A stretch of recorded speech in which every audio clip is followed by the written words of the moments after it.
Om Amriteshwaryai Namaha. Om Amriteshwaryai Namaha. Om Amriteshwaryai Namaha.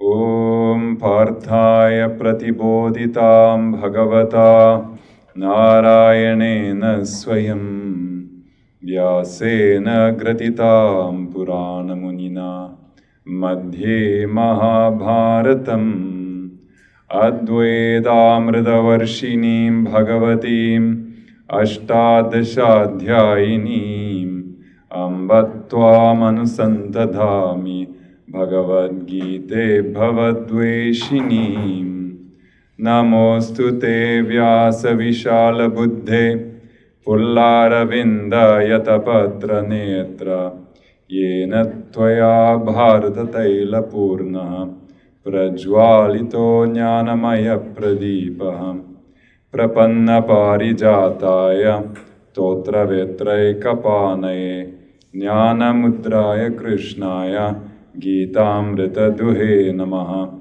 Sarvo Panishado Gavo Dogda Gopalanandanaha Partho Vatsya Sudhir Bhokta Dugdam Gitamritam Mahata Vasudeva Sutam Devam Kamsachanuramardanam Devaki Paramanandam Krishnam Vande Jagadgurum.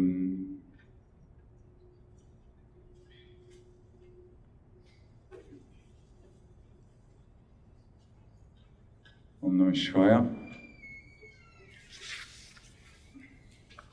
Another beautiful evening here in the Chicago ashram. It's beautiful for one more reason. Anybody know why? It's an especially beautiful day. Krishna Jayanti. And Krishna Jayanti means Krishna's birthday. Today, actually, according to astrology, we celebrate tomorrow, yeah. The actual birth star in Rohini is today. It started at 2 p.m. in Chicago. So, Krishna's birth star, Rohini, when the sun is in Leo, this is the day that he is supposedly said to have been born. Back, who knows how long, maybe at least 5,300 or so years ago. The other thing about it is that it is said that he was born on the 8th day of the dark fortnight. That means when the moon is waning, which means Ashtami Rohini. And it doesn't always turn out that when this nakshatra, or this birth star comes in this month, it turns out to be the 8th day of the waning moon. But today is the 8th day of the waning moon. So it's doubly auspicious today. So I'm sure Krishna is going to have lots of juicy teachings tomorrow. Yeah, that's the main focus theme of tomorrow's satsang here. So everybody who's listening on Skype, you should come from whatever part of the Midwest you're in, or you're probably celebrating your place. So to review briefly, we talked about how what Krishna said in the last verse which is that the likes and dislikes, basically, is what he said, that we have should not dominate us.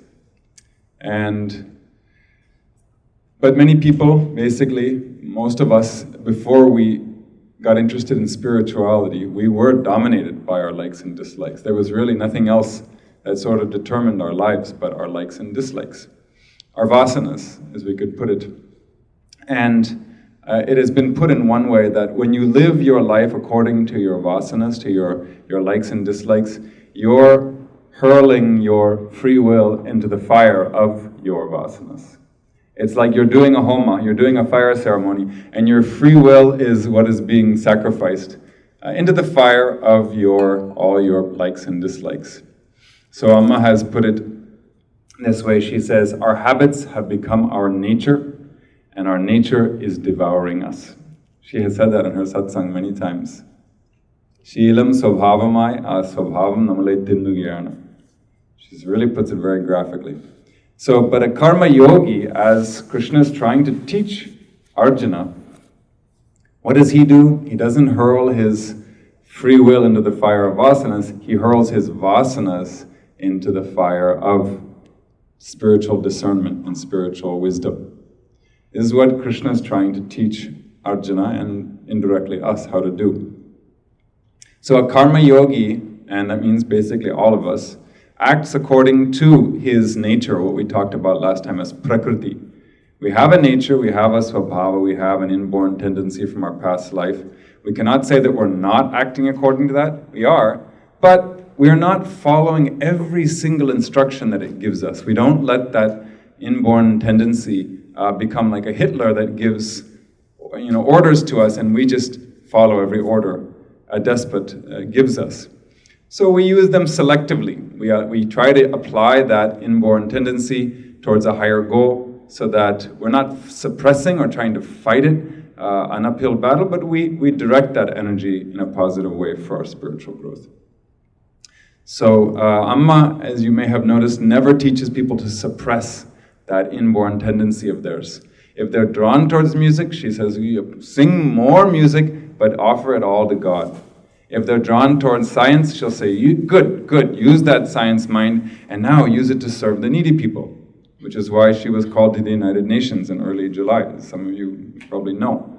So all of these things that she's doing through all of us are simply her way of harnessing that inborn tendency for a positive goal. She doesn't say, no, don't do science, that's bad, that's not karma yoga. Just do it, do whatever you want to do, painting, cooking, whatever it is, use it as a pathway to spiritual growth. But if you know that you have a weakness, a very powerful attachment or repulsion from something, it's probably wise to use your discernment to avoid that thing if you feel that you're going to succumb to it. For example, if you're a recovering alcoholic and you know that there's two ways to go, the shortcut is through the bar district, nightclub district, and the long cut is, there's no nightclubs there. Maybe it's safer to take the long cut, even though it's a little more effort, because you kind of have a weak spot and you might go in a weak moment succumb to it. So it's this discernment applied along the way, but not suppression. So what happens when, he's going to explain more about it, but what happens when our mind becomes completely dominated by these thoughts which are a product of our likes and dislikes and that are not helping us on our spiritual path? One example has been given that a feeble fire can be put out by the wind. But if you allow that fire to become a huge conflagration, what does the wind do? It feeds it even more. It becomes the ally of the fire. So depending on how big you let the fire get, that same wind can be either the enemy or the ally of the fire. So the same thing goes for these tendencies that we have. If we nurture the good ones, we can fan them all the more. Like our devotional tendency towards Amma. You could say it's a vasana. Not everybody in the world is drawn to Amma, but we happen to have the good fortune of being drawn to a realized master like her. So fan that feeling, that tendency we have. But if there's another tendency that we find is difficult and it's making it difficult for us on the path, that one, we should fan it out early on instead of letting it become big. So bhakti is very helpful in that way. We can use our devotional practice, fan that flame so that the other tendencies that we have don't dominate our mind. And Amma used to give a really good example in her talks, maybe it was a long time ago, I don't know if anybody else remembers it, about the guru telling the disciple to plant 3 seeds. Anybody remember that story? I think it was like 20 years ago or something. So anyhow, the disciple, because last time we talked about trying to stop that thought process early on, right? That first thought you can't control, but soon after, if we can stop that repetitive thinking about unhealthy things that are unhealthy for us spiritually, then we're better off. So the disciple asked the guru, why do you say you have to, always catch that first thought, that first thought comes, you can't stop it, but after that you have to try to stop that process. And the Guru said, I'll tell you, but first we have some work to do. I want you to go plant a tree, not a seed. He said, plant a tree in the forest. So he planted a tree. And then about 1 year later, he said, okay, plant another tree. He didn't give any instructions. And another year later, he planted another tree. And then after that, he said, okay, now pull up all 3 of them. And the disciple went out there and he tried to pull up the tree that had been planted 3 years ago, and he couldn't pull it up at all. It was already had a really deep root structure. But the one he had just planted, he could pull up very easily. And so the Guru said, see, this is the answer to your question. Now you have it from practical experience. So there's another example that says that we have these 6 enemies. You may have heard that. The ones that they talk about on the spiritual path. 6 enemies. Anybody know those? Kama, Krodha, Lobha, Moha, Mada, Matsara. So it means like uncontrollable desires, anger, greed, inner conflict, arrogance, and competitiveness or jealousy. So it's not only 6, there's a lot more than that, but it's said that these, if you allow these enemies to become stronger, it's like allowing your enemy to fortify his position inside your own house. So don't let them do that. And Shankaracharya gave a beautiful example in his commentary. He said, we're all like wayfarers on the spiritual path, walking through the forest, and there are 6 enemies hiding in the forest, waiting to, ambush us. So, and what they're going to do is they're going to steal your wealth. What is the wealth that they're going to steal? Peace of mind, your wisdom, every good spiritual quality that you have, whatever it may be, and whatever quantity, they're just going to steal it away, and you'll be, again, spiritually impoverished. So, but the thing he says is that the robbers, they come and they first start talking to you nicely. If they were coming out with guns, we would know they're enemies. But they come and they're like, "Hi, how are you doing? Want us to show you around? They're trying to get our trust. And then when we're not watching, we let down our guard, then they attack. So this is what happens with the vasanas. They start off and we think, wow, this is really nice, this liking I have for such and so, this is pretty cool, I think I'm going to nurture this for some time. And then my dislike for that guy, he's really a bad person and he deserves to be shunned, like that. So then we nurture these tendencies, and then when our guard is down, our own tendencies ambush us, like Amma says. Our nature devours us. So that's why he says, let no one come under their sway, for both likes and dislikes, are enemies besetting the path. So it sounds difficult, that's why Amma, and it is difficult, that's why Amma she spends so much time guiding us on the path of devotion, because love makes this whole process so much easier. If it's all about avoid that, avoid this, it makes it very hard, But if she says, develop love for this, just pour more oil in the fire of your devotion towards that, She doesn't say her, she'll never say that, but, for us, because we know her and we've met her and been hugged by her, it's much easier for us to develop devotion for a person we know. So that relationship with Amma gives us a higher goal that helps us sort of extricate ourselves through any difficulty we may find ourselves in on the path. And another beautiful example I've heard is that higher goal is like, even though there's hardship on the path, it keeps us focused and helps us, and it gives us the motivation to make the extra effort. So one example that was given was prisoners of war. Even though prisoners of war go through so many trials and tribulations, they always have this higher goal that someday maybe I will be free. Someday I'll be liberated from this terrible imprisonment. And so they put up with all that ordeal. If they didn't think there's any hope, there's nothing to live for, but there's that goal. Someday I'll be free. Someday I'll be free. And it makes all the struggle worthwhile. So we're all kind of like that, prisoners of war with our own negativities.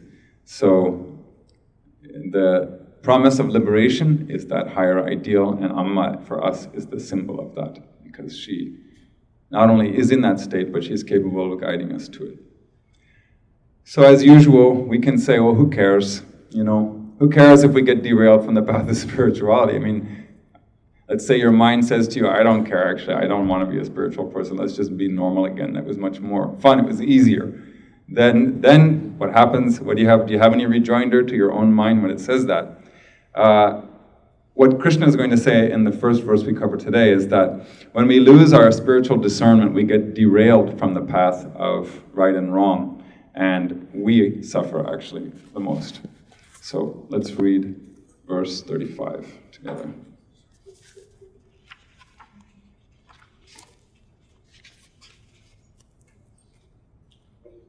Shreyan Swadharmo Vigunaha Paradharmat Swanushtitat Swadharme Nidhanam Shreyaha Paradharmo Bhayavaha. Okay? So, who has not read? We have, we could have, you have the English book? Do you have the English book there? Yeah. Okay, you can borrow the, because we're all reading a particular translation, so why don't we have, you got a loaner there, you can try that.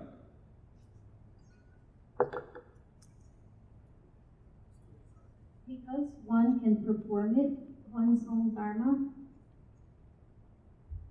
lesser in merit, is better than the dharma of another. Better is death than one's own dharma. The dharma of another brings danger. Okay, this is quite a famous verse from the Bhagavad Gita, and it's actually a very, very important verse for all of us, and especially people who live in this ashram or any ashram. So I want to supplement this one with one of Amma's quotes, and another quote from one of my favorite texts that I often tell you guys about, Dharmapada, which is a Buddhist text. So Amma says, "Children, stay where you are and do your duty with love and dedication. If you're married and settled in the world, don't run away, abandoning your job and your responsibilities as a husband or wife and parent. Don't think that God will accept you only if you renounce all your duties and wear ochre-colored clothes. Continue to wear the same clothes, perform your duties, stay at home, and do your work. But at the same time, learn to live within your true self. This is the most important art that we should learn. We learn everything else, but never this, the art of dwelling in your own self." Higher self, right? Not the body. "We should try to live according to our own dharma. We should never try to adopt someone else's dharma." She says this, just exactly what Krishna says. "By diligently performing each action with an attitude of love, dedication, and self-surrender, we can attain perfection." She's just a perfect example of how Amma, even though, if you really probe, she'll say, "I never read the Bhagavad Gita." And she often says these really ridiculous things like, "What does it say in the Bhagavad Gita?" Or, "What did the Upanishads say? You guys, you brahmacharis and swamis, you guys have studied the scriptures. Teach me." She'll say something like that. And then if you're not, you don't have the presence of mind, you'll say, "Sure, let me teach you." So you have to be very careful when Amma says things like that. It's a bit of a trap. It's a huge trap, actually. And she'll say, "I grew up in a village, I didn't even finish elementary school, I never studied the scriptures, I don't know anything." She says stuff like that. It's like, you are the scriptures, you don't need this stuff. This is for beginners. It's like saying the ocean, never studied oceanography. I don't know anything about oceanography, I'm just sitting here all day long. Tell me, what is the ocean? So that's what I'm saying. In the Buddhist text, which is Dhammapada in Pali or Dharmapada in Sanskrit, a beautiful quote right along the same lines. He says, "Never neglect your work for another's, however great his need. Your work is to discover your work and then give yourself to it with all your heart." It sounds actually like so true for all of us. Maybe decades and decades go by and we're still trying to figure out what is my work on this planet, my purpose. So Krishna gives the conclusion to his summary of Karma Yoga in this verse. He's basically saying, Arjuna, follow your nature, not somebody else's nature. And we talked about it last time. We keep going back to that moment of confusion Arjuna had in the beginning of second chapter, where he's thinking, well, I should throw everything away and I should go do something, it's better to live on alms, etc. And we know from the story that happens before the Gita that he just loved fighting all his whole life. He never thought about going and living in the mountains, before. So he's forgetting that his own nature is not that. His tendency is what we call rajas, or very intense activity. He has a very active mind, and he's been living an active life, and he always loved it. So Krishna is saying, just follow that. What's wrong with following that? Only thing is, make sure that that active life is in consonance with dharma or right living. So these are basically the two perceptions, or the two preconditions that we need to fulfill. We follow a life that is in harmony with our mental qualities, and it also should be in harmony with dharma. There should be no harm to others in doing it. So one comparison has been drive in whatever direction you want, wherever you're going, drive in that direction, but you have to follow the traffic laws, So if you're heading to the mountains, that's okay, but it doesn't mean you can drive on the left side of the road, So, unless you're in Japan. So that's the Swadharma. So figuring out, well, what direction is my mind? What is my mind? What are my mental qualities? That's a little bit more complicated. We'll talk about that in a little while. And there's more to finding out your dharma than just that. There's a couple other factors involved. It's called Swadharma, not just dharma. Dharma means dharma. It means a life of healthy actions with a healthy attitude, right? And but Swadharma means that specific path that is suited for you in particular. So that's the word he uses here, Swadharma.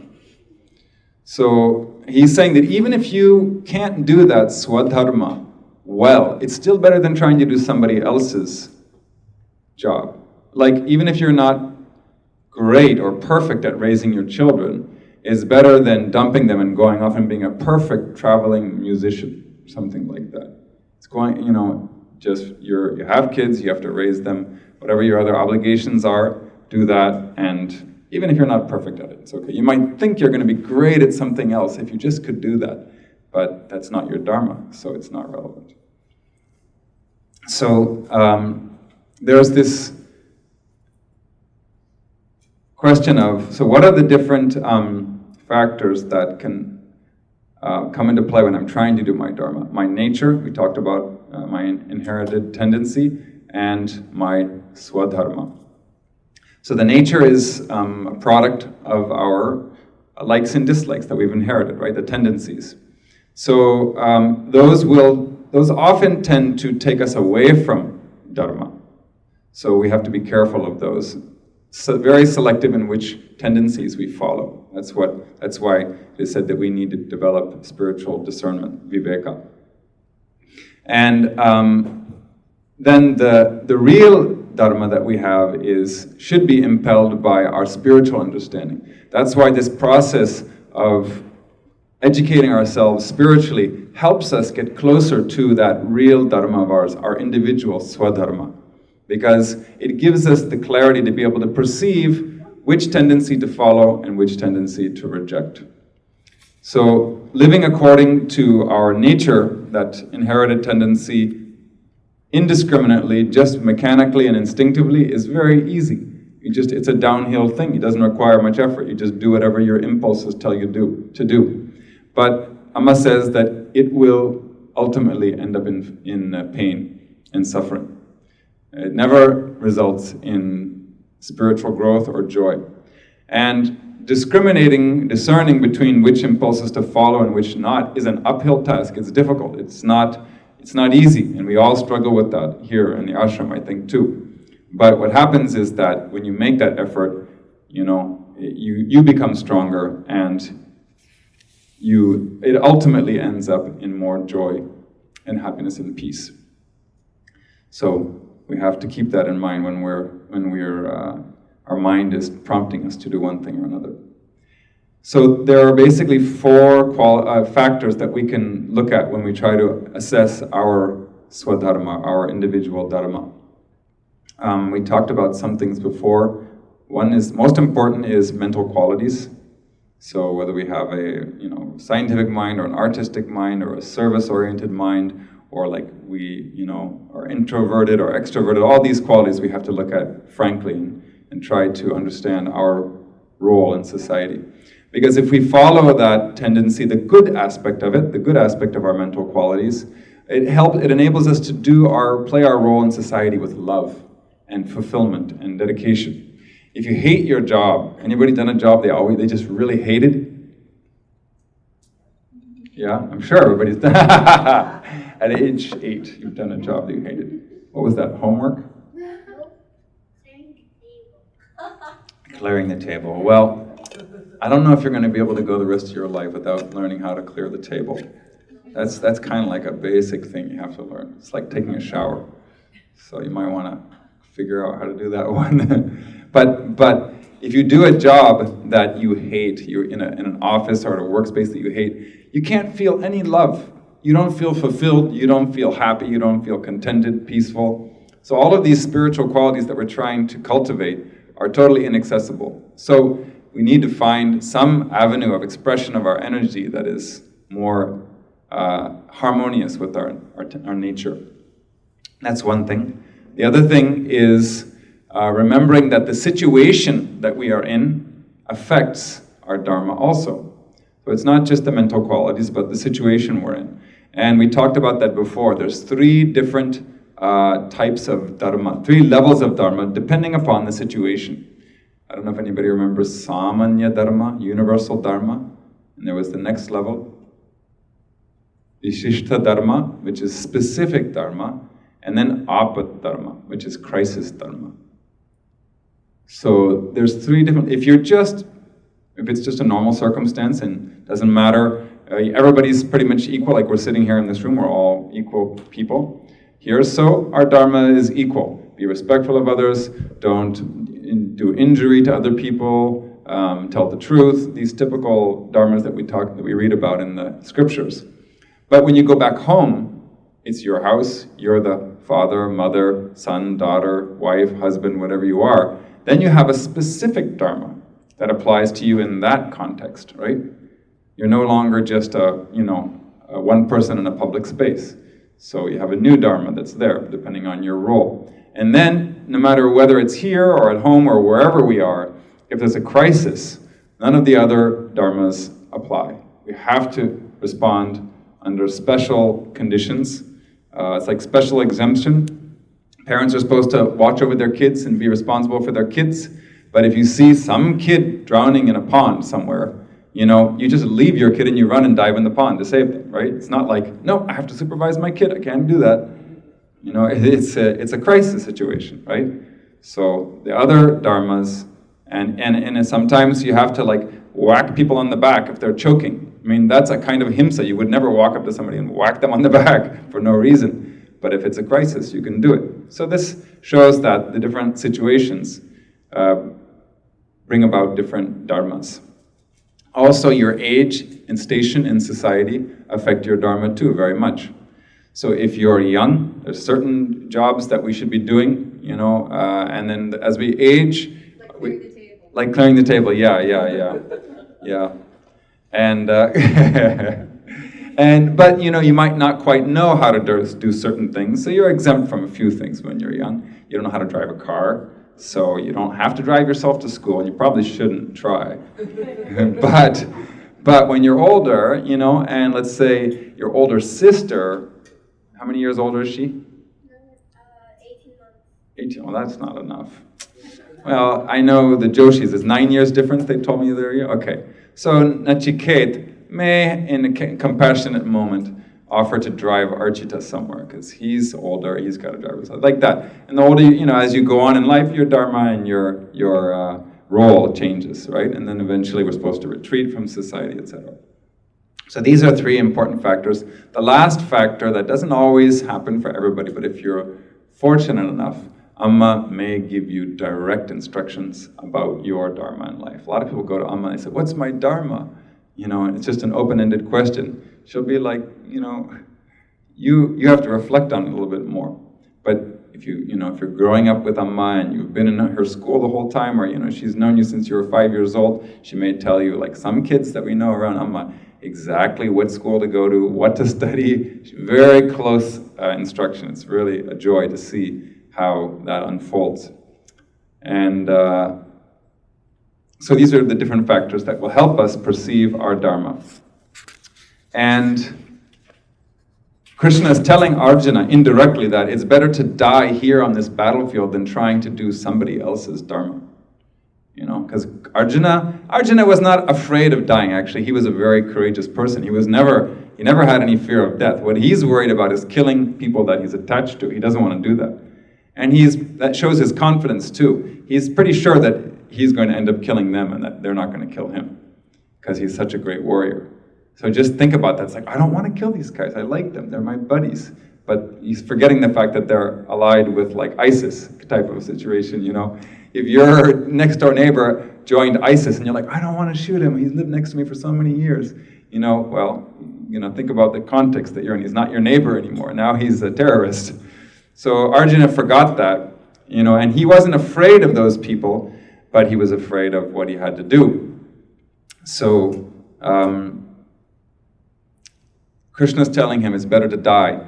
Even if they kill you, fine, but do your duty and try to protect the country from all these bad people. So that's one thing. Arjuna, you're sacrificing an opportunity to grow by not doing your duty. And also, the other factor is, if you veer from the path of Dharma and you're an influential person, everybody is going to follow you. They're going to imitate you. We talked about that before. So, two different things. When people veer from the path of their Dharma, it's bad for them individually in their spiritual growth. It's also bad for society. So, now, in this ashram context, how do we apply this? Typically, what you find in ashrams is that people are all too ready to tell other people how to do their job. And I don't know, maybe in offices it might be the same way, but in the office there's a boss that will just tell you to do it, I don't care what you think. You're not here to tell me your opinion, you're here to do work, and then otherwise you're fired. And that's the end of it. That doesn't work in an ashram. Do your karma yoga or don't. It's like there's nothing there because I'm not getting anything out of it when you're doing your karma yoga. But when you're not doing your karma, whichever one it is, I don't get anything out of it. But people typically criticize other people for not doing things right. This is what we see, unfortunately.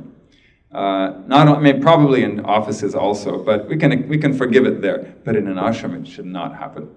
Because that's not your dharma. Is your dharma to evaluate people's performance in their karma yoga in the ashram? Unless you're the karma yoga coordinator or something like that. It means that's their spiritual practice. It's not a job that they're doing. If it's a dangerous thing, okay, we can tell them. But if they're, unless your job is something related to that, you do your karma yoga. That's your dharma here, right? Your dharma is your spiritual growth, not advising other people on their spiritual growth. So this typically is a point where people get confused. We're like, why are you doing it like that? You should be doing it, no. That means that I have all this extra energy and time to advise you on your spiritual path because I'm already done with mine, That's what we're saying indirectly. I remember one person said, I don't remember where I got this from, but it said, we should be so fully focused on our own spiritual growth that we don't have any time or energy left to even think about the other person's, whether they're doing their thing right or wrong. To criticize them, in other words. We don't have any energy left to criticize them or time left to criticize them. So, if anybody, says, because actually criticizing other people is easier than doing your dharma, right? Isn't it? It's free, it's just like, oh, do it, you're doing it wrong. So if people start criticizing others, remember this verse. And then you can just say, I remember actually in Gita verse 35 of chapter 3, Krishna says, it's really, other people's dharma is fraught with danger. So maybe let's just focus on our own dharma, maybe, shall we? And then let's drop this conversation right here and now. So, but doing that requires keen awareness. Focusing only on our own dharma requires keen awareness. We're all too ready to tell people, make suggestions that we shouldn't be. So there's a nice little anecdote about that. One morning, a businessman comes out of his house, and he was getting in the car to go to the airport. He was going to go on a business trip. And the night watchman, he was a wealthy guy, so he had a night watchman. The night watchman came to him and said, "Sir, last night I had a dream that your flight crashed, so please don't go today." And the businessman said, "Okay, that's interesting." So, he thought that this might be a sign from God, so he decided not to go. And it turned out that the plane crashed. So he rewarded the night watchman for giving advice, and he fired him. Why? Because he was sleeping. There you go. See? The night watchman should not be having dreams at night. Right? So it's like, he gave advice even though it was correct. That's not his dharma. He's supposed to stay awake all night. What's he doing having dreams? Right? So this is an example of doing the wrong dharma, and it's fraught with danger. He should have said, "I was up all night and just had this premonition," something like that. So with this, the topic of Karma Yoga is over. And Krishna basically concludes his 33-verse long answer to Arjuna's question that came in verses 1 and 2. But now Arjuna asks another question, which is going to be of great interest to all of us. Not just the question, but the answer as well. And this is also the question that Punya asked last week, I believe. Oh, sorry, Breton, yeah. I knew that. Arjuna uvacha athakena prayuktoyam papam charati purushaha anichannapi varshneya baladiva niyojitaha. Okay. So, how about Kaho?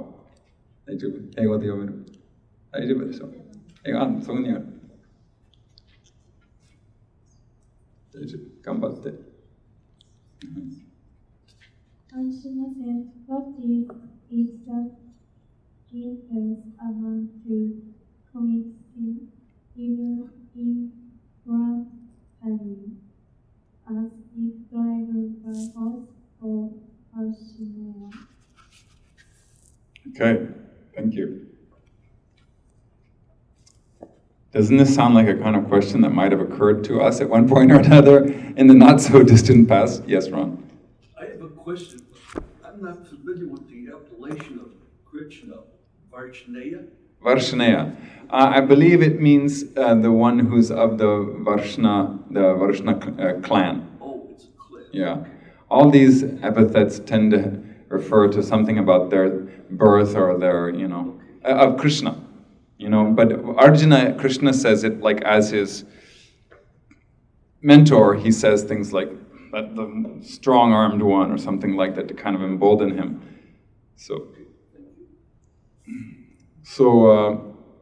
Okay. So this question actually shows Arjuna's sincerity, right? He's not saying, "Yeah, okay, I got it," and then just trying to get out of there without understanding it properly. He really wants to understand. So it helps us. We've all felt like this at one time, where you wanted to ask Amma this question. And so, because doing karma yoga presupposes that you're doing right actions, right? But it's not so simple, right? Doing right actions is not so easy. Sometimes the mind kind of propels you towards bad actions, or not like robbing banks or, stealing people, mugging people, but things that we kind of know we shouldn't do, but then it's like, I'm just going to do it, it's okay, that kind of thing. So what do?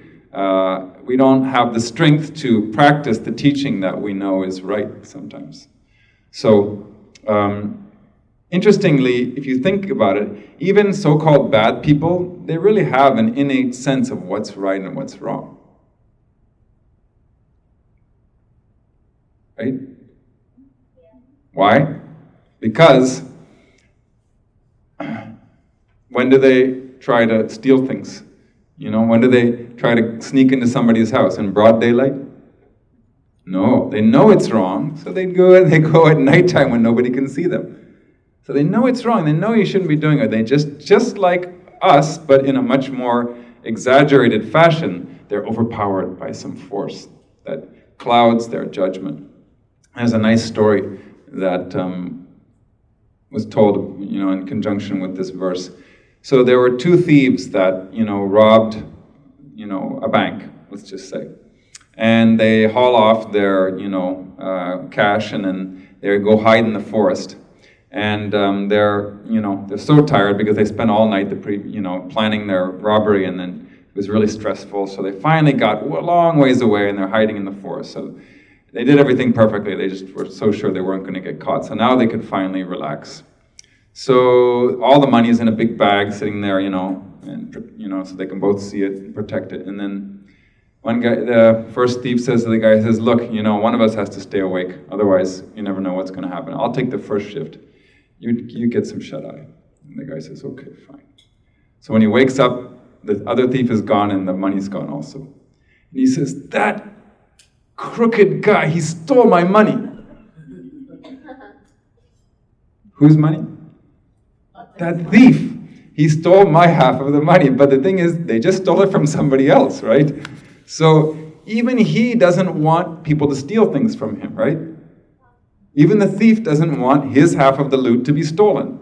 And you hear, these stories about thieves fighting with each other about, whether he gets his half or not. So it's like they think, like they say, there's no honor among thieves, but thieves expect honor also, right?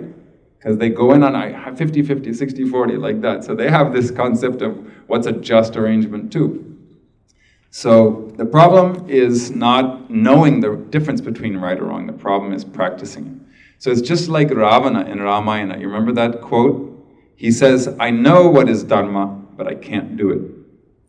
I know what's adharma, I know what is wrong action, but I cannot help but do it. There seems to be some kind of an evil being inside of me forcing to do it against my own conscience. This is kind of a rough translation of what he said. So, it's a kind of a feeling that everybody gets in their life at one point or another. I know what's right now, I'm just not able to do what I'm supposed to do. So, it's not a problem of ignorance, really. It's a problem of inability to do what we know is right. So what is that force that's compelling us to do the wrong thing? And some of us, depending upon our upbringing, we may have been taught that there's this guy called Satan, or, like that, and he's somewhere out there, and he's trying to make you do bad things, basically. So this concept of having this externalized evil being is really kind of comfortable in the sense that it absolves me of any responsibility of looking within myself, basically, and trying to find that. But there are much more progressive and spiritual ways of looking at that notion of Satan or the devil. Not always externalized in such a simplified way, but if that's how you were taught or brought up, you can understand what I'm talking about. It's an externalized version of evil. So another explanation for this force is that God himself is playing tricks on me. God is, it's a big game for him, and he's playing around with me, and he likes to watch me suffer. Another one is that it's the planets, they're out to get me. All 9 of them are out to get me, and, they've just got it out for me, and my fate is going to attack me. So Arjuna seems to be trying to get a solution to this age-old question of what is it? Is it God? Is it the stars? Is it Satan? What is it that's causing us to do all these things that we don't want to do? And now, fortunately, Krishna is going to answer that. He doesn't say, I don't know. Shri Bhagavan Uvacha Kama Esha Krodha Esha Rajo Guna Samudbhavaha Mahashano Mahapapma Vidyenam Iha Vairinam. Okay, so how about you have a book, Ilsa? Okay, yeah, Ilsa can read. I don't know if you've read recently. The Blessed Lord said, "It is desire, it is anger, born of Rajoguna, all-consuming and most evil. Know this to be the enemy here on earth." Okay. So it's not Satan's fault. It's not God's fault. It's not my karma or my horoscope. It's just all happening within me. And that force is what's called kama krodha, anger and desire. And it's also rajas. It's also that super active force, we could say like hyperactive force within us. And actually Krishna already gave the answer 3 verses before when he says the attachment and aversion of each sense are located in the object of that sense. Let no man come under their sway, for both indeed are enemies besetting his path. So he already mentioned raga dvesha. Should I write these things just for future? But in a sense, it's natural because it's play the gunas. Exactly. Which is a play of nature. Exactly. So the only way, what's the way to become free from that? Certainly not suppression, right? The only way to get free is to transcend the gunas, right? So you go tamas to rajas, rajas to sattva, and then even sattva we have to transcend. Eventually, someday. So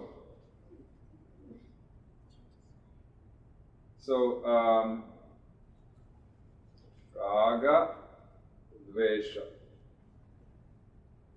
I'll write it in the proper, since people are studying Sanskrit now. Dvesha, dvesha. Dveshayano or shayano? Shiva sha? Sha.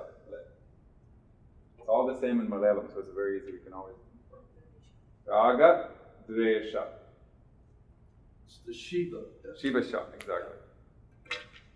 Oh, and then kama krodha.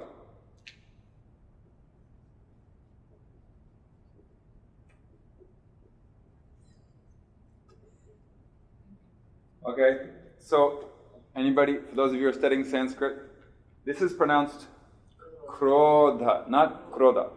Krodha. Why didn't I put a line over the O?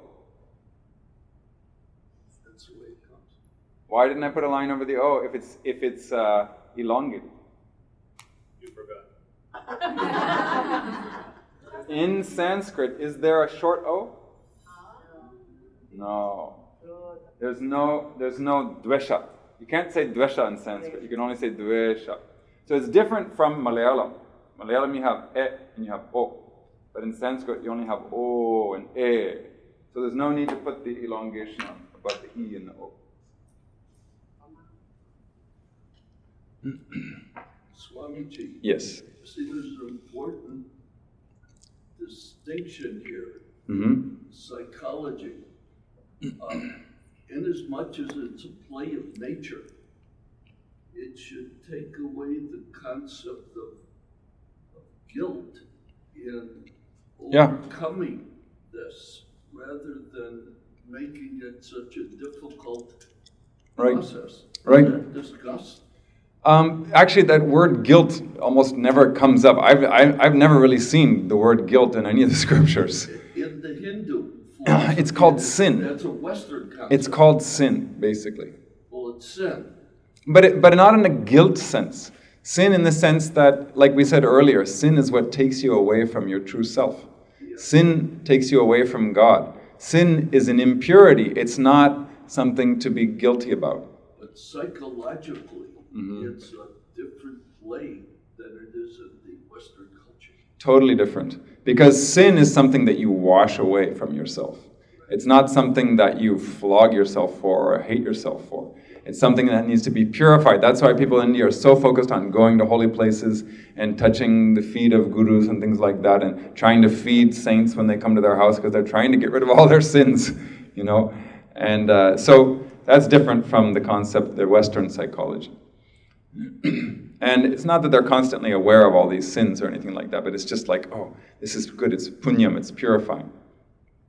So what is the difference between these two pairs of opposites? This is an important point, actually, because in chapter 2, verse 62, 63, you can refer to that later. That's that 8-runged ladder of human downfall that Krishna talks about. You ponder about the objects, you develop attachment to them, you get desires, then comes anger, you fall into delusion, there's loss of memory, destruction of the intellect, and total destruction. He paints a very bleak picture through this, and then he gives the solution also. But if you listen to that, if you go back to that and see the progression he discusses, you see that desire comes first, and then anger comes, right? So raga is desire, dvesha is aversion, attraction and aversion, just like a magnet. Kama, krodha are desire and anger. So raga is attraction or attachment. Dvesha is repulsion or aversion. Kama is desire. And krodha is anger. So he says earlier that the attachment comes first and then only the anger comes. That's what he says in chapter 2. So the point is that the attachment is much deeper. And they're essentially the same thing, but it's like saying one is the root cause, not the root cause, closer to the root cause, and the other one is more symptomatic, right? So if you have a sniffle, it's a symptom, but the bacteria or something inside of you, the virus, is the more closer to the root cause, not the total root cause, but closer. It's deeper. But that raga dvesha, or that attachment and repulsion, is so deep inside of us. It's not something that we really come into contact with in a tangible way every day. Which are we more aware of throughout the day? Our attraction or attachment and repulsion, or our desires and our anger, the emotions?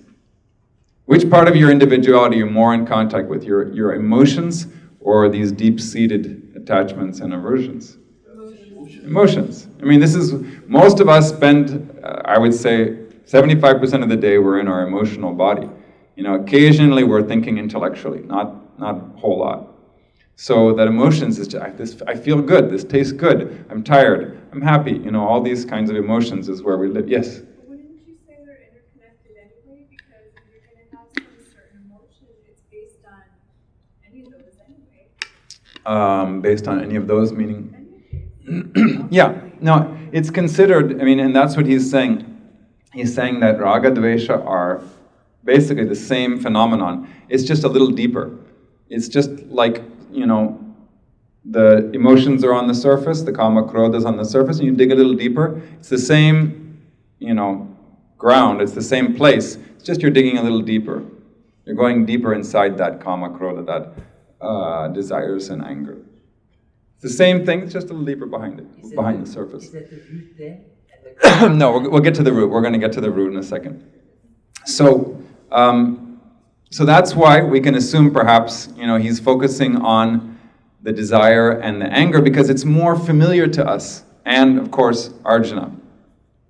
So this raga, or the attachment, is only the first of 3 symptoms we discussed way back when we first started this class. We talked about what's called bhavaroga. Bhavaroga means the disease of being, of becoming, you could say. You can translate it different ways. It means the disease of feeling like we're separate from God, separate from our true self. It's considered to be a disease, which means it's curable, right? It's not fatal, you know, unfortunately. There's always hope. So it's a disease, we have to cure it, but it has certain symptoms. You can also call it samsara, the ocean of transmigration, cycle of birth and death. It's all the same thing. So the symptoms are intense attachment to things in the world. And then what happens after that is suffering comes as a result. We're attached to things because they rarely go exactly how we want them to go. And then deep-seated delusion as a result of the first two. We get confused about what we want in life, what to do in life, and that's why there's a lot of confused people in the world. And these are three symptoms, but the core problem, he told us in chapter 2, was our spiritual ignorance. Chapter 2, verse 12, I think it was, 12 or 13, he said,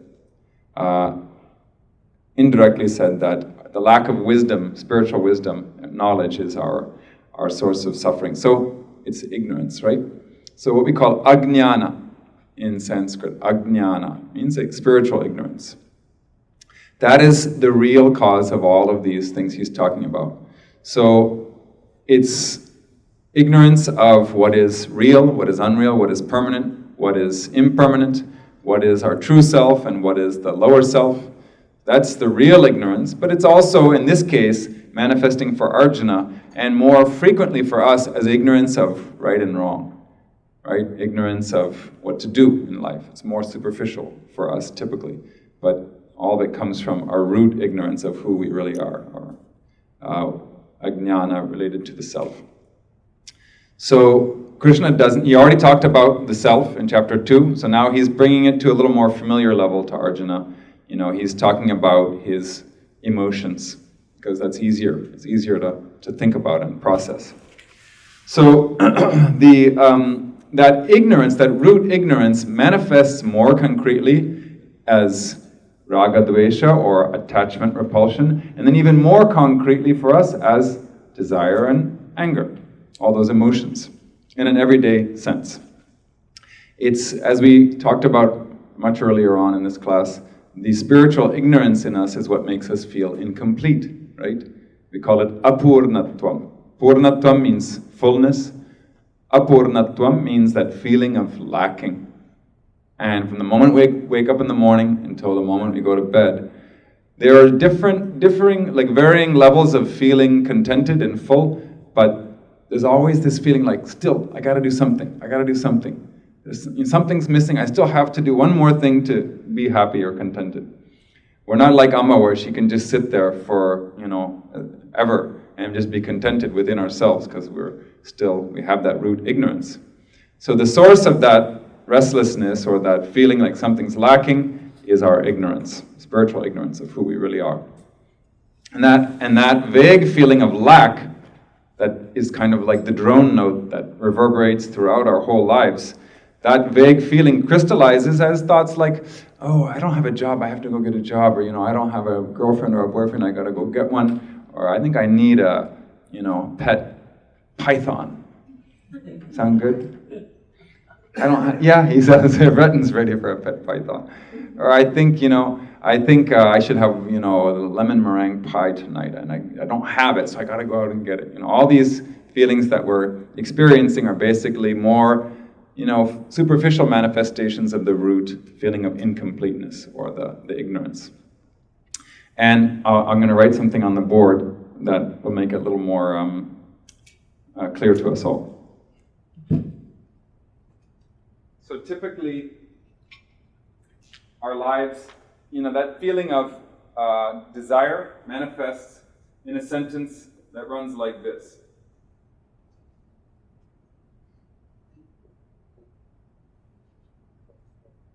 Right? I want X, whatever that thing might be. And, depending on the person, that we all fill in the blanks in different ways. Different days, different people fill it in. I want this, or I wanted that. When we're a kid, what do we want? We want to play video games sometimes. Video games. Okay, what do we want? Cats. Cats, okay. How many cats? One. All right. I think that's called a cat, right? Okay. So yeah. So you want a cat, okay? And then Do mom and dad want a cat? Maybe not.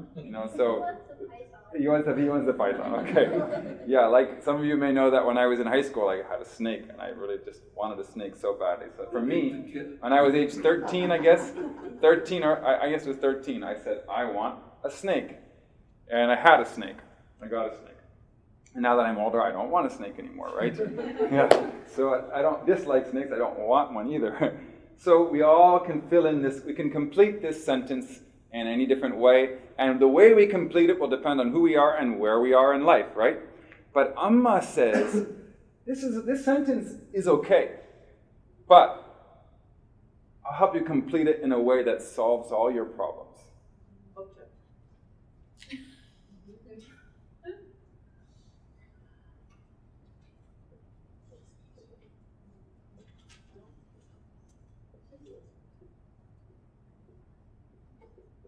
This is how Amma would complete this sentence for us.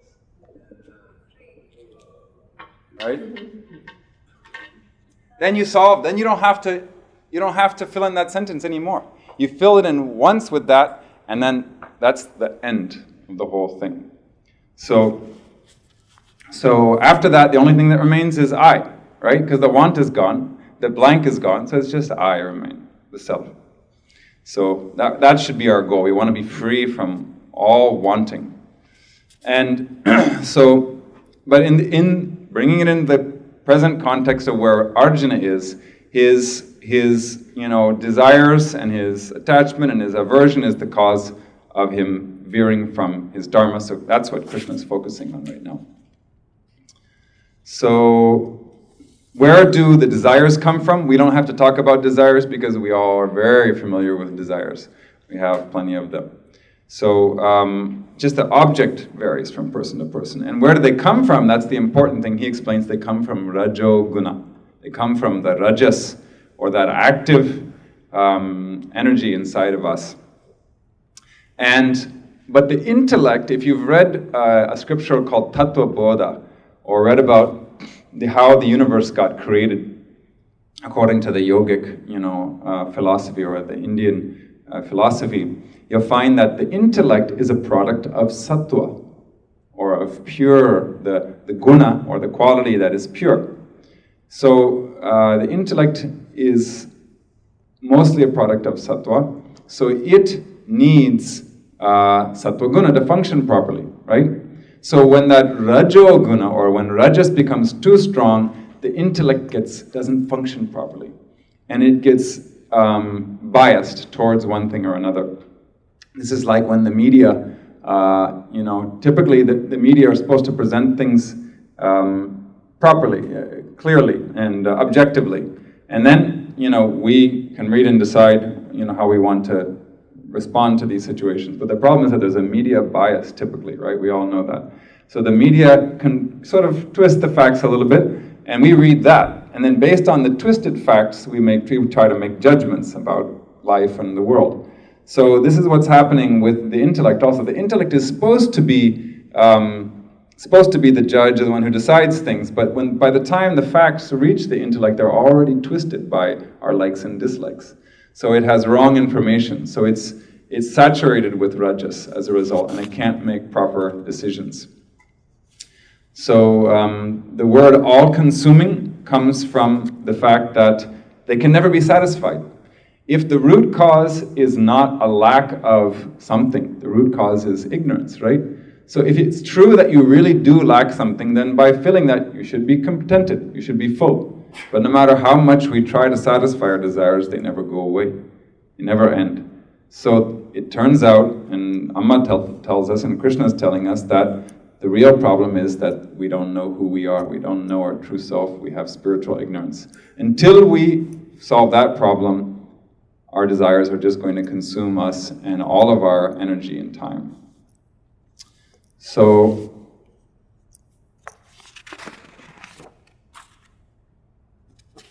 yes.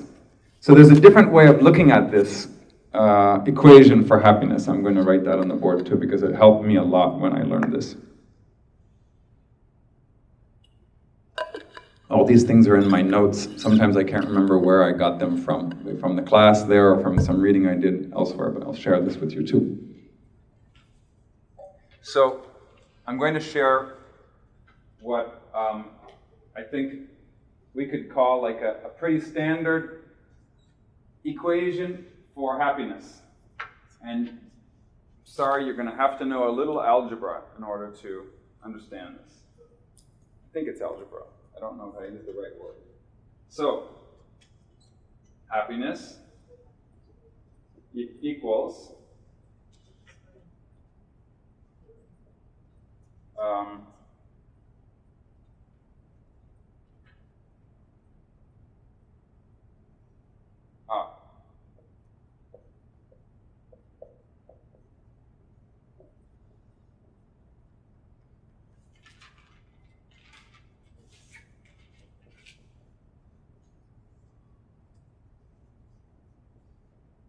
okay, happiness equals what you have divided by what you want, right? So, let's say you want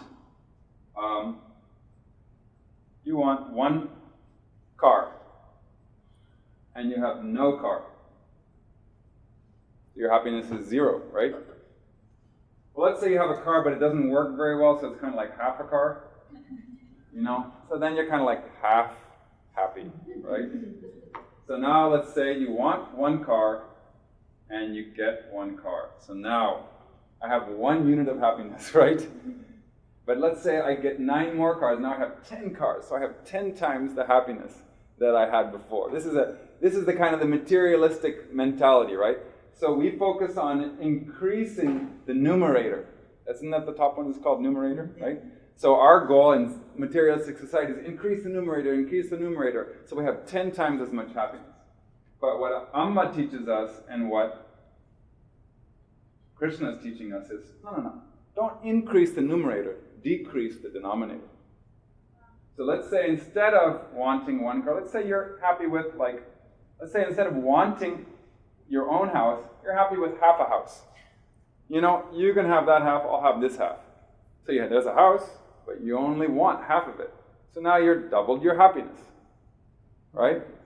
And then, no, I can even do with a quarter of a house. That's fine. Just 1 room is good enough for me. You just got 4 times the happiness by this equation. Now, if you're Amma, what's the numerator?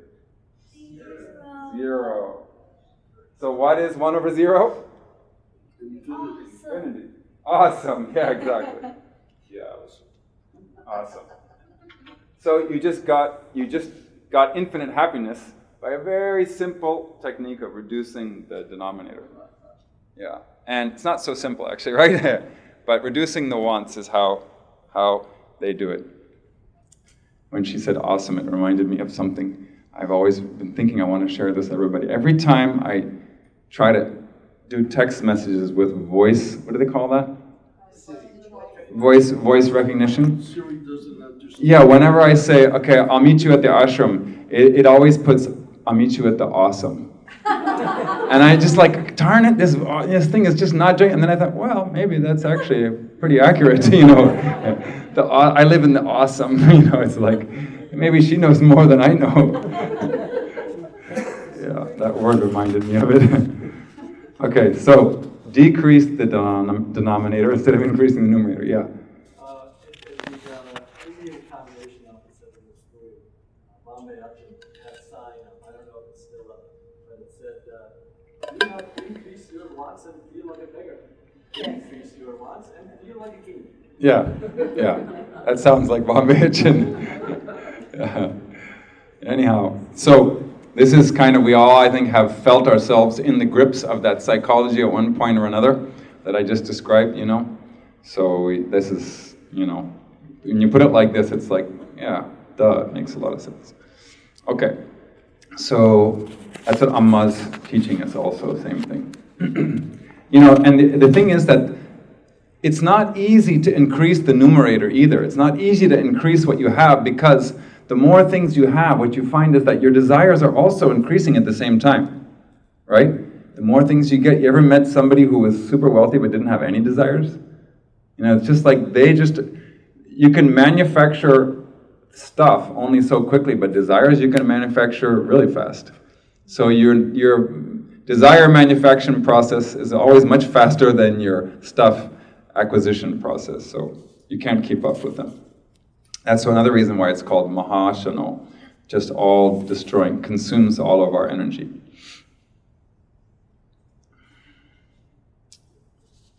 So these are your primary enemies in spirituality, in karma yoga. So now how does that kama krodha, or that desire and anger, cause us to violate dharma? That is the final verse today that we're going to read, verse 38.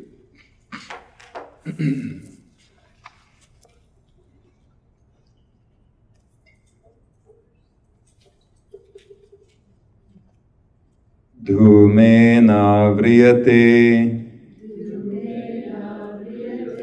vannir yatha darsho malena cha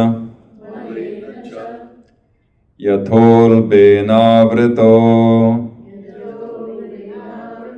garbha tatha tenedam avritam. Okay.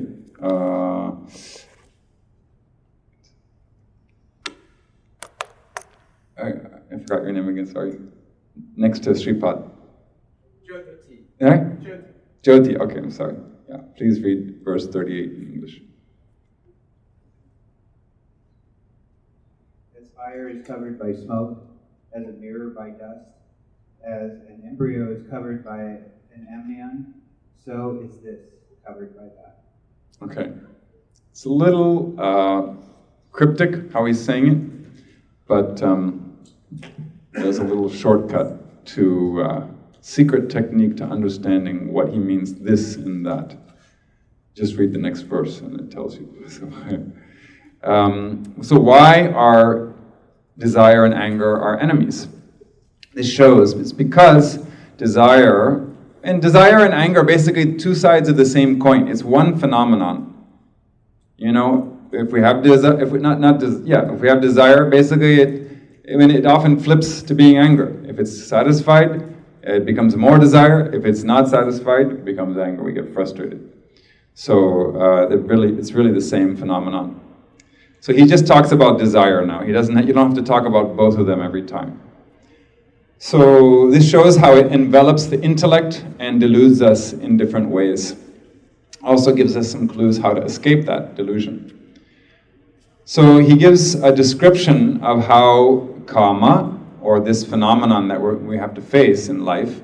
And again, he's not saying it's really evil, it's really bad, you should be ashamed of it, like Ron pointed out. Feel guilty for it, you're bad. He's just explaining it. It's like a doctor explaining how a disease functions. You don't feel guilty about it. Let's say you got leukemia or some disease or like malaria, like I had at one point. Yeah, I did have back a long time ago, not yesterday. Back in 2001, I got it. That's a long story, but anyhow. So a doctor will explain to you this is how your disease functions, and you have this disease now. So once we understand how the disease functions, what are its strengths, how does it weaken the body, what are its weaknesses, what are the weaknesses of the disease, then we can understand how to cure it, right? So just like you don't feel guilty for having a disease, you don't feel guilty for having karma, You approach it very methodically, this is how it functions, this is how we're going to cure it also. So he starts off describing how it functions and how it damages us in our life. And here he says that it dullens our viveka shakti, it dullens our power of discernment, our discrimination, and causes it to malfunction. So we find that we have to use that viveka shakti every moment of the day, really, even in a worldly sense, and especially in a spiritual sense, because we have to keep our priorities straight in order to lead a spiritual life. All of you coming here, just the fact that you came here to this ashram, not just today, but on an ongoing fashion, you're drawn to Amma, you're spending your time and energy on Amma-related things rather than other things, means you're using your judgment, you're using your discernment to make that choice. So if that Viveka Shakti, that we call it, didn't function properly, you wouldn't be here right now. You'd be off pursuing, this time, hour and a half, you could go be earning money, right? Well, you could get an extra $50, $100 maybe. Why not? That's you can go out and buy something. So why not do that? So this is how our discernment helps us to grow spiritually when it functions properly. So this, in this verse, refers to that discernment, spiritual viveka shakti, or spiritual discrimination. And that refers to kama, or desire. So how does it get veiled? How does our discernment get veiled? He gives 3 examples, all of which show a situation where a thing cannot function due to the veiling power of another thing. That's what he's showing. So fire cannot, what's the quality of fire? Heat and light, yeah. In a spiritual context, usually they use fire for its illumining qualities, because in those days there were no light bulbs. Fire was the only thing there to illumine things. So it was the thing that illumined the darkness. But it can't illumine when it's enveloped in smoke, right? So that illumining power of fire doesn't function properly when it's veiled in smoke. What does a mirror do? Reflects. But when it's covered with dust, doesn't reflect properly, right? So, and a fetus cannot become independent so long as it is covered in the, what's the word they used in this? Huh? Embryonic. Oh, the embryo. Huh? No, it is the embryo. The amniotic sac. What did they use in this? Amniotic sac? Amnion. Oh, okay. Amnion, yeah. One of those things the words we use a lot, right? Amnion, yeah. How's your amnion today? It's like, don't use that word very, very often. Okay, so the fetus cannot be independent until, so long as it's contained inside of the amnion.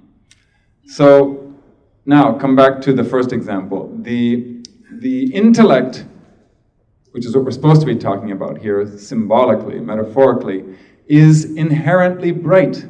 It is a manifestation of the self. So it illumines things in life. When we're confused, our emotions are wonderful, they're sublime sometimes, spiritual emotions, but they don't illumine right or wrong, right? Unless it's our intuition, that's a different thing. But the intellect is typically, when we're confused, it's what illumines, this is the right thing to do. This is what you should choose. It's not that one. So in that sense, it's considered to be inherently bright, but it loses that brightness temporarily when it's obscured by rajoguna, or by kama, krodha, by desire and anger. So what we are trying to do is not make the buddhi, or the intellect, brighter. We're not trying to brighten the intellect. We're trying to remove the obstruction, remove the thing that is veiling it. So in that sense, it's also a much more spiritual approach, because it says that you have that within you already. You are shining bright. There's just this veil over you. You just have to remove the veil. There's nothing to feel guilty about. You don't feel guilty that there's mist on the road. It's just you can't see. It's not your fault. There's mist there. We can remove the mist when the sun comes up. So another one is the mirror of the buddhi, of the intellect, should be reflecting the self, the atma, inside of us, in our subtle body, but not if it's covered by the dust of all these selfish desires. So we have to wipe away those, the dust of the selfish desires with our spiritual practices and our devotion and tears of devotion for Amma. That wipes away the dust too. And then it will reflect the self much more properly, accurately. So it's not, again, like Ram pointed out, it's not a question of guilt. It's a question of just removing that foreign object which doesn't belong there. It's not you anyhow. Just wipe it off. So it's not as easy as it sounds, but that's what Amma is guiding us to do, is wipe it off. So would that also be like Maya, veiling that? Or is that a That is the last impurity. The veiling power. See, Maya, one of its has 2 functions. Vikshepa Shakti, Avarana Shakti and Vikshepa Shakti. The first one is Avarana Shakti, which is the veiling power that you referred to. Vikshepa Shakti is the projection, the power of projection. So we talked about that earlier in the class on another occasion. So what Maya does is it veils the reality from us. That's the ignorance, right? So you forget who you are, and having forgotten who you are, then you start projecting the solution to your imperfection on everything else in the universe. That's Vikshepa Shakti. So, yes, it's true, but like Krishna is starting on the surface, you start removing the impurities on the surface. The ultimate and final impurity is ignorance, because that's not who we really are. So that's the last thing you remove, and then the veiling power is gone forever. So, so as we reduce this rajoguna, or this veiling power that he's referring to in the examples, then automatically when you reduce that, the inherent state is restored. That's the point. You don't have to make it independent. You don't have to make the fetus grow. It's just going to grow on its own. It's supposed to grow. You don't have to make the mirror reflect. You don't have to make the fire bright. It's there already that way. They just need to remove the obstruction. So that is the significance of the analogies. So these also are symbolic of different approaches in spirituality. Fanning the fire to remove the smoke would be one solution, right? So that's like, you don't actually touch the fire, just from a distance you fan it. So like, for example, sometimes those desires that we have, we don't have to actually come into contact with them. We can just do it from a distance. Like you learn from other people's mistakes, oh, he did that and it didn't work for him. So I don't think I'm actually going to do that. I'll just avoid it because I can see that it doesn't lead to happiness. So you don't actually come into contact with it. But to wipe the dust off the mirror, you have to come into contact with it. So there are some desires that we actually have to experience. Like maybe you have to get,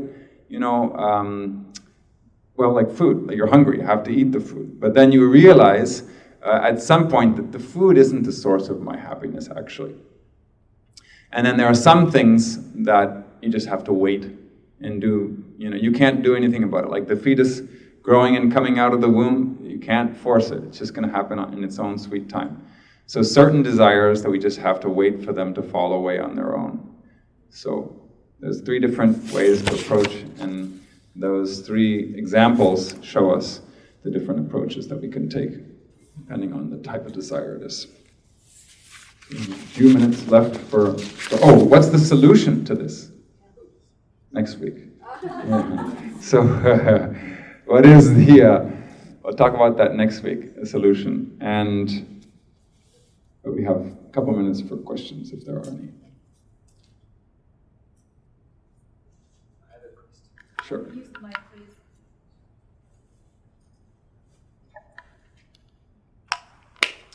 Learn from the master. So in the Gita it talks about how you overcome tamas with rajas. Right. So if you're sleepy and if you awaken children, I'm just saying, if you're falling asleep, get up and stand during meditation. Exactly. Or sing bhajans or do seva or something. Right. So that's how you overcome tamas with rajas. So if that guna is predominating at that time, activity will help you overcome it. Right. Preferably dharmic activity. Right. Because other activity will also overcome it, but preferably dharmic. And then if you could explain what the sattvic activity is to overcome the rajasic guna, because for a lot of us, we're pretty rajasic by Yes, nature. we all are. And then that last thing of, where you said earlier this evening, eventually you have to transcend even sattva. Okay. Is it the Satguru that does that, or what is the mechanism? Okay, good question. So, this is an example of sattva guna tonight. You can't do anything here. And you just have to sit and listen and maybe occasionally ask a question like that. There's no real doing. You're here and you're absorbing. It can be a kind of frustrating for the mind at times, It's like, I know I should be doing something, I want to do something, and as long as I'm not doing anything, maybe it's better just to fall asleep here anyhow, because I'm not doing anything, so I'm just going to go to sleep. So the mind will try to make use of the time in different ways, right? Because we have that tendency of doing. So that rajas has to calm down when you're sitting here. It has to calm down when you're singing bhajans. It has to calm down when you're participating in satsang. So all the really more formalized manifestations of spirituality basically are a step towards sattva from our usual daily routine. There's restrictions to our behavior. We can't talk, like you're not supposed to just have social conversation in the middle of satsang, right? So even if the mind says, I want to talk, you say, just hang on, the satsang's not quite over yet. So, some people do that. Some people just talk in the middle of satsang also, right? Because kids don't always know, but some adults act like kids too, right? So that is sattva, going towards sattva guna. And meditation, of course. Meditation is also the same thing. Puja is the same thing. It's sattvic. So it's not pure sattva. Pure sattva is like samadhi, So that means that it's more, the ratio of sattva increases when we do those kind of traditional spiritual practice. Mantra japa, that's sattvic. Eating sattvic food is an example. It's the same action of eating, but you're now eating sattvic food. Same action of using your mouth, but you're using it for something pure, or something that helps you spiritually. So it's sattvic. So, and another example of sattvic activity is something that benefits more people. They are beneficiaries of any action. So the more beneficiaries there are, what the Dharma says is that the more sattvic it becomes. So you can benefit too, but there should be many, many more people that are benefiting as well. So that's how these actions become more pure or sattvic. And then transcending sattva is, yes, as you rightly suggested, only through the Sadguru's grace we can do that. Because it means you become what they call gunatita. And in the 1,000 names, Om Gunatitaye Namaha means she who is beyond all qualities. And guna means quality, but it also means someone who's beyond the three gunas. So if you look at Amma, she's like that. Sometimes she's inactive, sometimes she's very active, and sometimes she's very sattvic and just totally pensive, introspective. That's also sattva, being sort of pensive and introspective. She has all these moods, but then she's none of those. She's beyond all of them.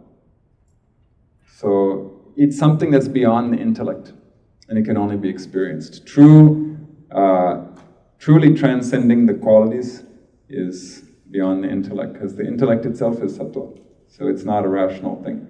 It's when all thoughts stop. So at this point, it's very hard for us to sort of conceive of what that is.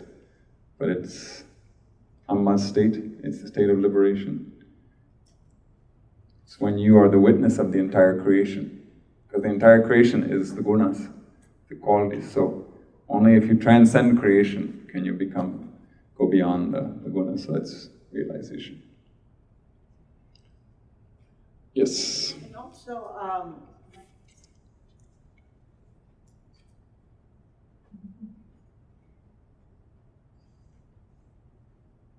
not sure if I'm asking this question correctly, but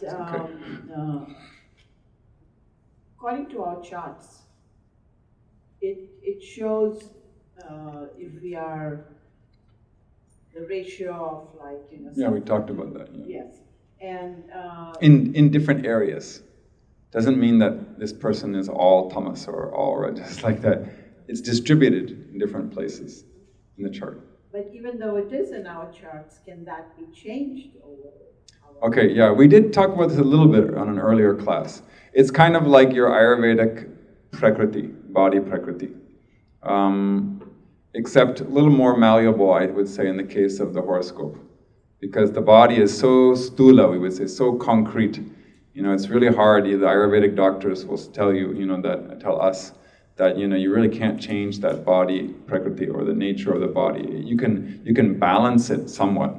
But, you're born with a certain prakriti, and that just doesn't change. You can, as you heal the imbalance, the symptoms reduce. But they say, at least what I was taught by Ayurvedic doctors in India, is that it doesn't really change. Now that doesn't augur well for our spiritual growth if you compare that with your horoscope, because it's like, oh my gosh, I'm just going to be the same forever. It's not like that. The horoscope is a cross-section of our karma at the time of birth, right? means that we had certain prarabdha karma, certain karma to work out, and we needed to be born in that time and place in order to work out that karma. So instead of saying that the planets are sort of acting on us like that, means that we needed the planets to be there in order for us to go through what we need to go through and to grow on the path. So, and then that's also a representation of the momentum we've created in all our past births. It's not the entire thing, it's a slice of it that we're destined to experience in this life.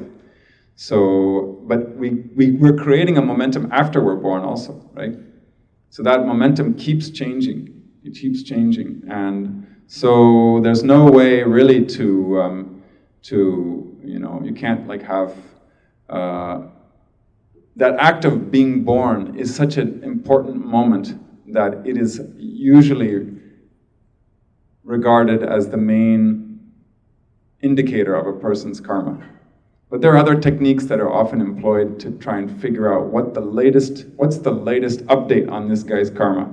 There are ways to access that information through different techniques, but they're not used as widely.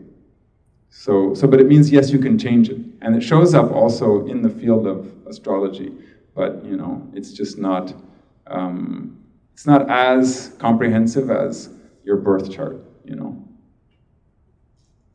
Yeah, you I was going to say, like the story of Valmiki. Yes, okay, the story of Valmiki, that Nagaran. And of course, that's all grace. In Valmiki's case, it's Guru's grace, yeah.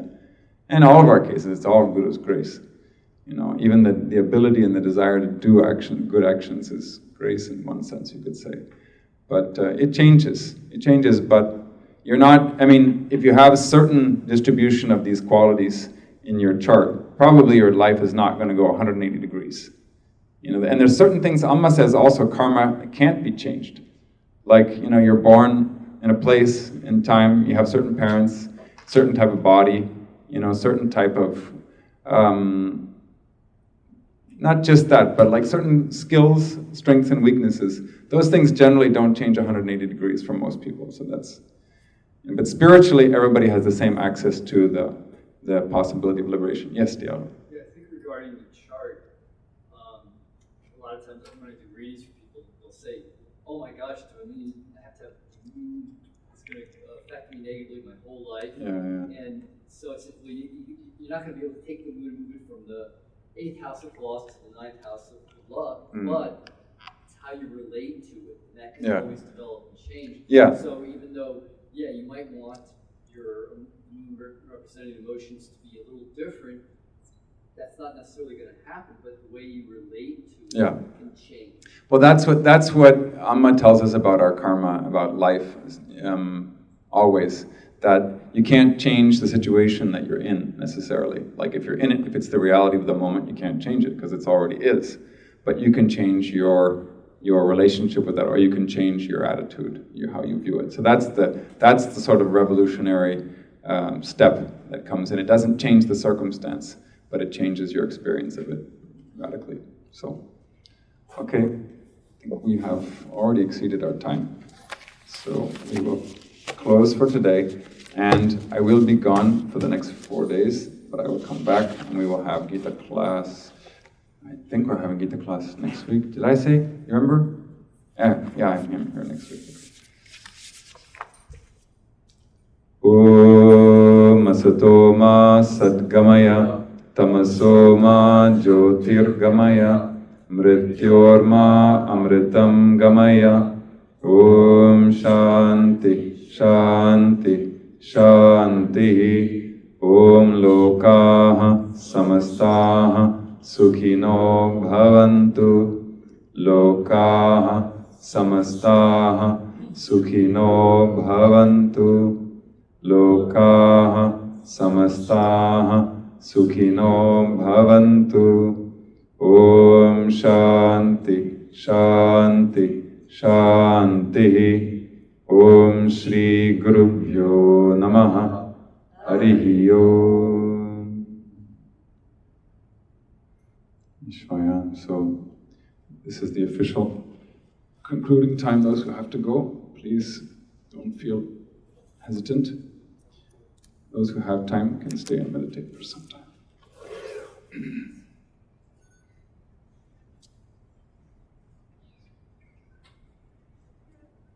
So remember to sit in a comfortable posture, but remain alert by keeping your back and neck straight. As you close your eyes, take a few long, deep breaths, feeling your body and mind relaxing further and further with each breath.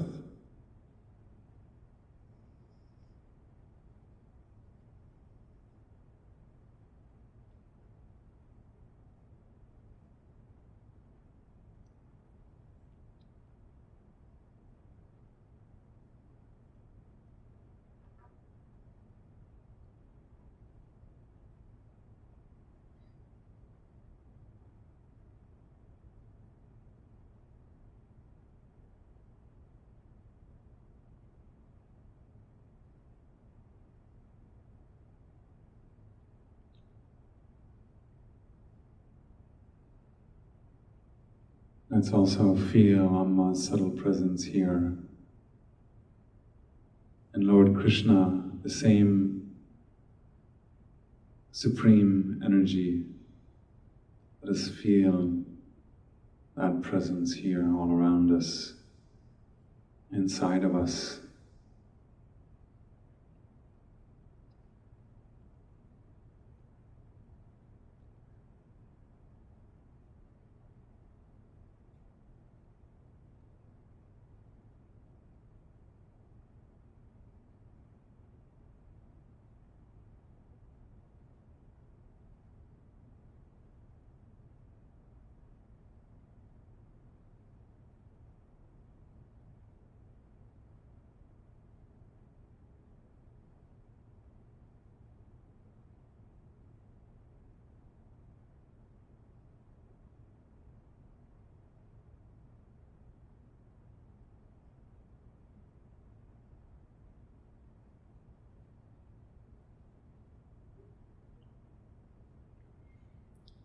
Now let's focus on the rhythm of our breathing process.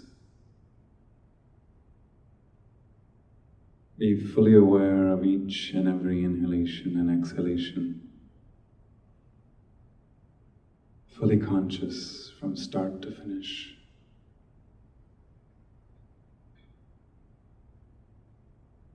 Let your mind glide along with the breath as it flows in and out.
As you breathe with a deep feeling and a heightened awareness, the mind becomes more and more subtle.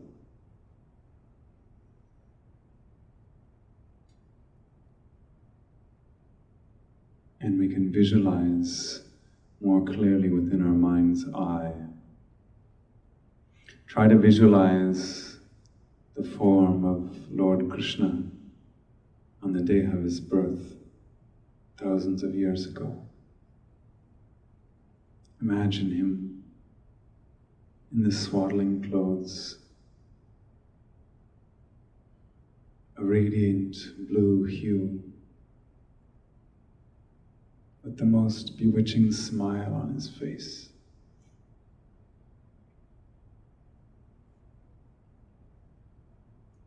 Supremely innocent and all-knowing smile.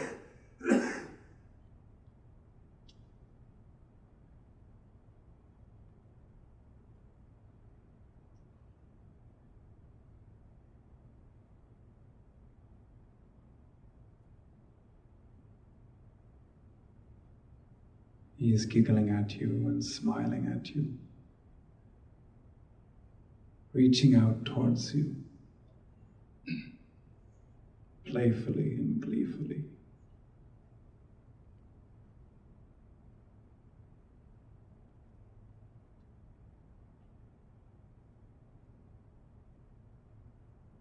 You pick up that baby Krishna and hold him close to you, to your heart.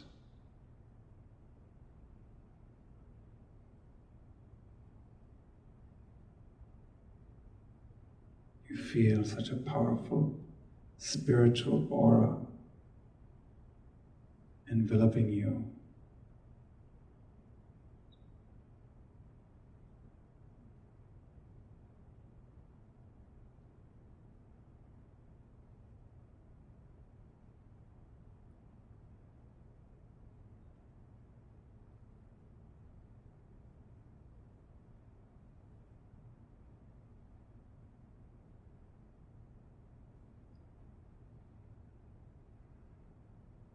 And as you are mesmerized by the beauty of his form,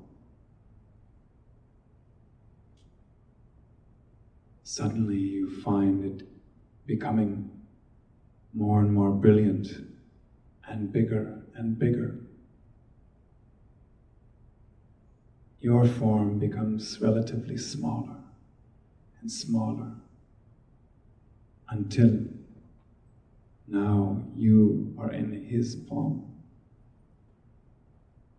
And he brings you close to his chest.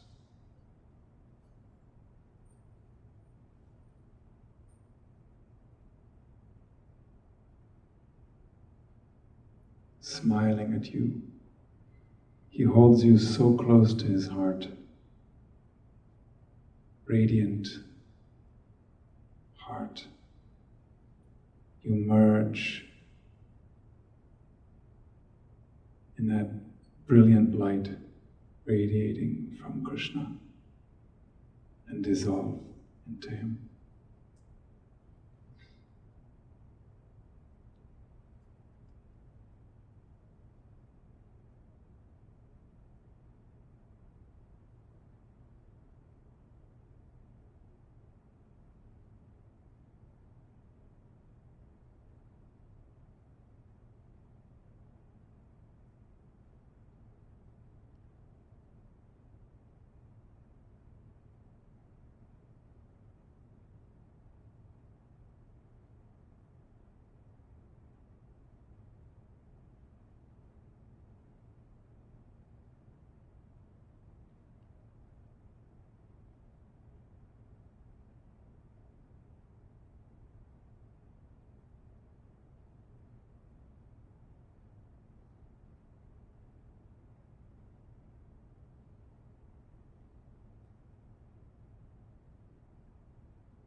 Now let us offer our prayers to Lord Krishna and Amma on this very auspicious day. O my beloved Lord Krishna, my beloved Divine Mother Amma, intellectually I know that neither one of you is the body that may have taken birth at a particular time and a particular place. Even though I know your bewitching and beautiful form is not the real you, I'm so grateful that you have come in this form. You are my everything in life. You're my guiding light. You came because of our need, not your own. I know, in truth, you are the all-pervasive self. You are the supreme reality. You are the transcendent being. The difference is you experience that truth, whereas I have yet to experience it. You say that that is my birthright, Amma. Please help me achieve that. O Lord Krishna, on this sacred day of your birth, please help me realize that supreme reality that you are. Please help me fulfill this birth and know you, my own true self.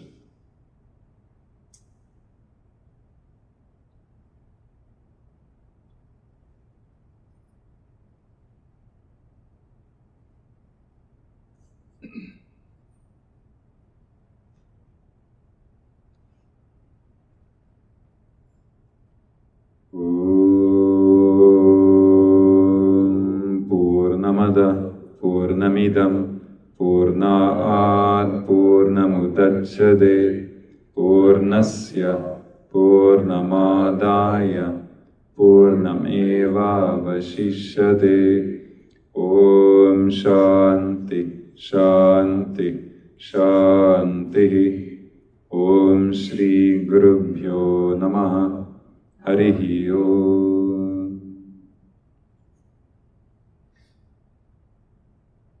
Please take one more long deep breath.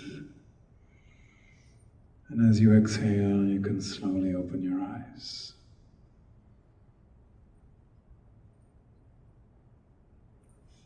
Shwaya. See you next week.